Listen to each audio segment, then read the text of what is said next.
Well, hello, peeps. Good morning.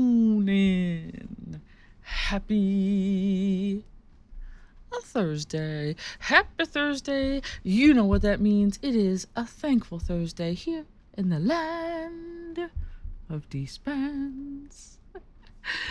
Okay, wow. We have a busy day ahead of us today. Today is Pride and Polish Day here at Susky High, and I kind of sort of love this day. It is a day where we go out into the community and give back. We help local businesses and other locations do things like outside cleanup. Right? We've got kids going to the rail trail to pick up trash. I am going to be accompanying a fellow teacher and a group of individuals up to Barnes-Casson Hospital, where we will be, I believe, doing some landscaping outside. I'm not 100% sure. However, I do have my pain medication and my heating pad, because I am riding the struggle bus today with moving. It hurts. Thank goodness for my chiropractor appointment this afternoon. So, it's Thankful Thursday. And all kidding aside, I do want to express something that I am incredibly thankful for, which is also something I want to talk about in terms of allowing yourself to feel feelings. You're like, wow, that's really deep, Spence. You're allowing yourself to feel feelings. Listen, hear me out, okay? Hear me out. As the title of my video today indicates, it ain't bragging if it's true. And it's healthy to allow yourself to be recognized for a job well done. Is it awkward? Does it feel weird? Yes. Why? I don't know. We are wired to not take compliments very well. Sometimes people are not wired to take criticism very well either. But I do feel that in most regards, we are very critical, oftentimes not warranted on ourselves. But today I want to talk about the opposite of that. I want to talk about being recognized for something and being okay with being proud of yourself and feeling good about it. So a little bit of backstory here, because there's always a method to the dispense madness. So yesterday was kind of a weird day for me because I spent the majority of the day being followed around by a television crew. Not a normal day here in the land of dispense. One of my students wrote an essay for a scholarship contest. Wrote an essay for an essay contest where the winning prize was a scholarship. And the whole premise behind the essay was to talk about a great teacher in your life, someone who has made some sort of impact, made a difference. And she wrote it about me. And I didn't read it until after the fact. But I actually also am not sure I knew exactly why she was writing it. I definitely didn't know why she was writing it. I actually thought it was maybe for an English project. Excuse me. Wow, I just coughed very heavily in your ears. And she had asked a couple questions like, hey, exactly what classes do you teach? Like, what are the names of them? And she's like, I'm writing a paper about you. I was like, oh, okay. So then I was actually at a chiropractor appointment, and I got a message from her and said, "Hey, we won." And I was like, "We won." Now, she's one of my editors for the yearbook, and I thought, did she secretly submit something for our yearbook somewhere? Nope. She won the scholarship for her essay. I was so proud of her, and so as part of it, also not knowing this until after the fact, the local PBS station WVIA, who runs the contest, does like a news piece about the student and the teacher. And I looked on their website and was like, oh, this is like a little 5-minute deal, no problemo. Like they just hop on a Zoom.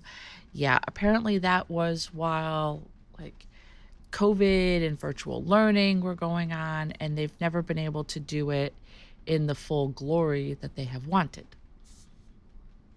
Yay me for being the first to do that. So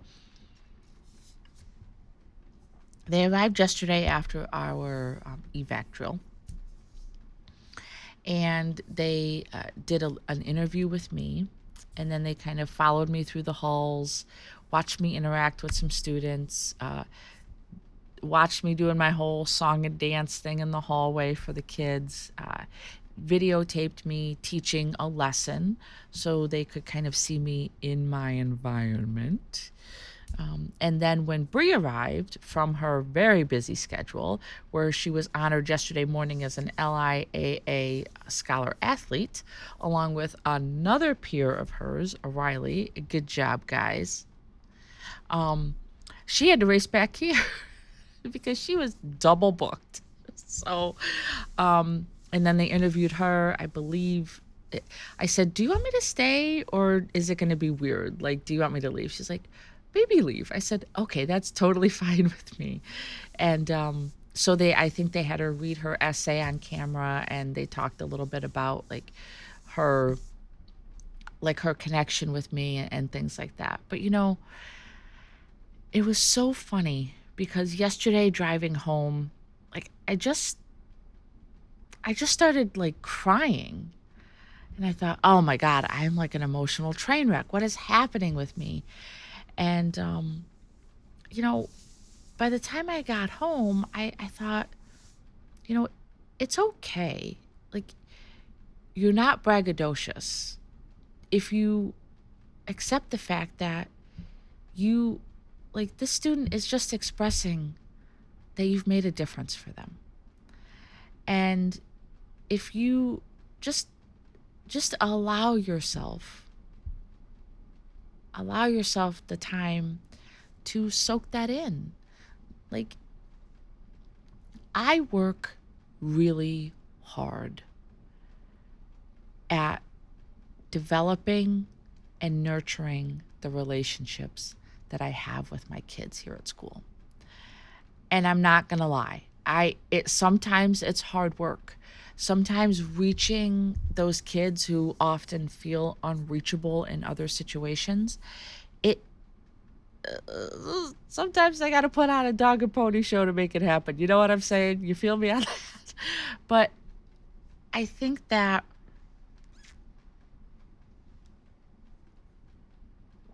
recognizing in myself that one of my strengths is the relationships that I build with these kids, I have to lean into that. I have to own it, and I have to brag about it a little bit, because it's not something that happens without work. It's not something that just, it's dispense. Of course she's gonna. No, it's not just an of course and an assumption that's made. I go out of my way to make sure that my relationships with my kids are always in the forefront of my mind. It guides my path with how I approach them with their academics in my classes. It guides the conversations that I have with them outside of class. And I truly want them to know that they are seen and heard. And I I'm proud of that.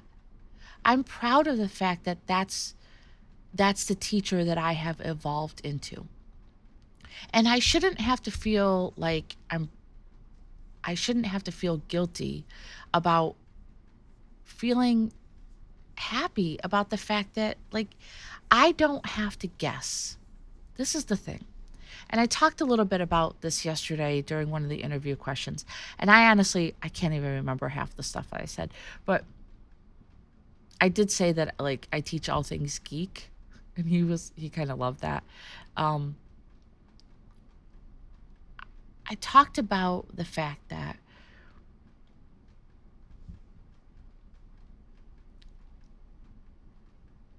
I I just lost my train of thought. I just lost my train of thought. Um, I can't remember what I just said.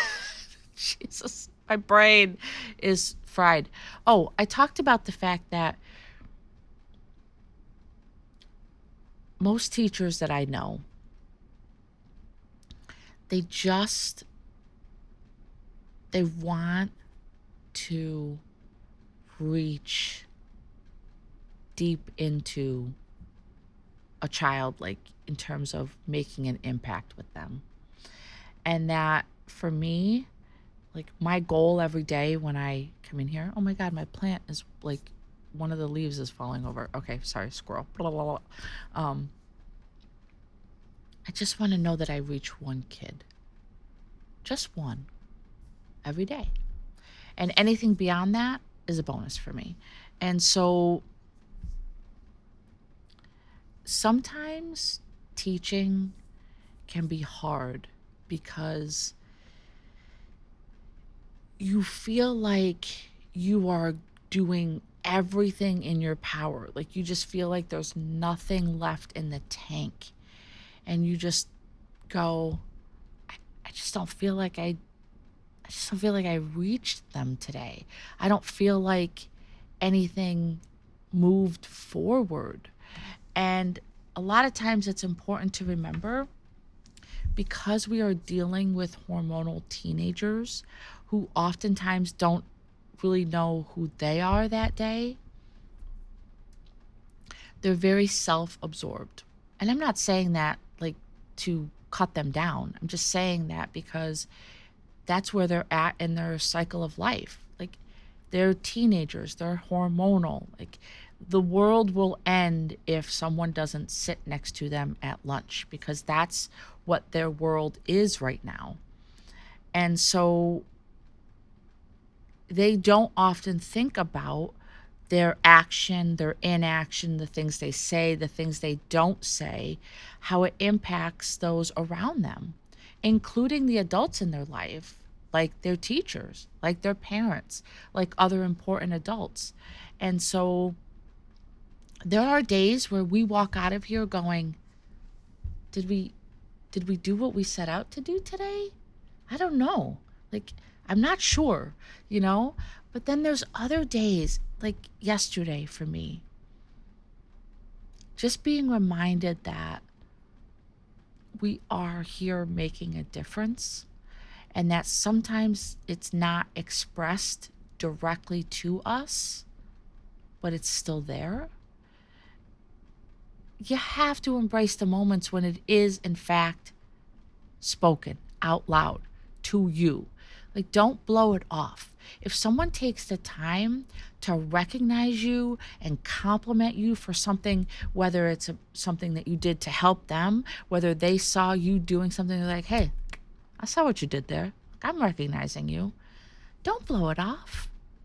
We do that so often. We struggle to take compliments from people. We want to like explain it away or blow it off. Don't do that.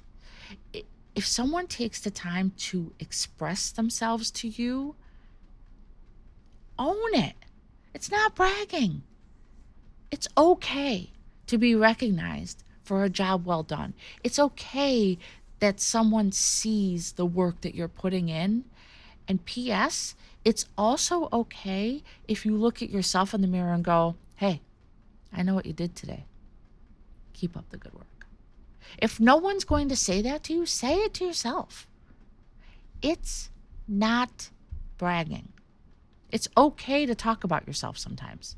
It really is. Trust me. One of the things that I told a little bit of my story as far as, like I first thought I wanted to be a lawyer. And then when my dad died when I was in college, I had a couple counselors who really they helped me, and I felt like I connected with them. And so I switched my major to psychology. And then I quickly realized that that was not the life for me, because it was droning on and on and on to learn about psychologists throughout history and their philosophies and how it applied to me and everything else. And I'm like, nope, nope, this is not for me. Nope. I don't feel like this is helping me make connections with people. And so that's I mentioned how I did the Big Brother Big Sister program, and meeting that brother and sister who were deaf, who were in a local public school near my college. And it kind of just brought everything to the forefront. Me learning sign at a young age, and being able to communicate with these kids, and then eventually following the path towards education, changing majors, changing schools, just upending my life. And I've never looked back. I've never wondered what would my life be like if I was a lawyer instead. I've never wondered that once, because I found my home. And you know what? I'm good at my job. I'm good at it. I'm good at communicating ideas to these kids. I'm good at getting them to have those light bulb moments. And I'm really good at letting my students be seen and heard, letting them know that there's someone there that cares about them, letting them know that what they have to say is valuable. And I'm really good at making connections with them. Would I have been a good counselor? Probably. But I feel like teaching is the penultimate combination of all of my superpowers. Making connections, letting people know that who you are now isn't necessarily who you will be for the rest of your life. I share my story with them about passing out, how I was scared of my own shadow when I was little, how I was afraid to talk to people with my speech issue and things. I share all of that with them, because it's important that they see me as a human being. It's important that they see me with someone who has flaws, who has strengths, who has weaknesses. I am all of those things. I'm not some person to be put up on a pedestal. So it was weird yesterday. Also, I have no voice. It was weird, but it was also a good weird. At one point, they were following me as I was walking through the halls, and I said back to them, because they couldn't see my face. It wasn't like audio; it was just, like a walking shot. I was like, "This is unnerving to me, to be walking through the hall, and just have someone following me with a camera." They're like, "Yeah, we've heard that before." I said, "Yeah, because that's not I'm afraid to stop and talk to students like I normally would." They're like, "Well, don't be afraid to do that. Do that. If that's who you are, do it." And I was like, okay, you're right. I shouldn't be someone different, because there's a camera on me. There's a camera on me because of who I am. So I should lean into that. So I just wanted to share that. I'm incredibly thankful every day for the opportunity to make an impact with one person. And it's an added bonus when I find out that it's actually working. So here's my takeaway. Because, it's important to step back and have perspective on things and be thankful for things. And so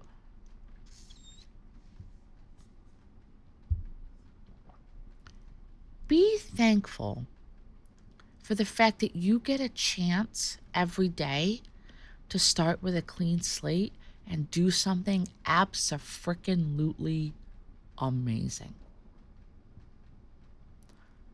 And next time someone gives you a compliment, even if it's something minor, don't blow it off. Look them in the eye and thank them for taking the time to remind you how freaking amazing you are. So take that for what it's worth today. But definitely lean into, my glasses are also off center. Please lean into your strengths. Don't hide them. It's not bragging if it's true. That is all I have for you today. I hope that you have an amazing day. Please hope that I can still move by the end of today. Please, please, please make the most of it, because as you know, it's just never, ever gonna happen again. I look forward to seeing you tomorrow on the Friday edition of the Eastman's Dish.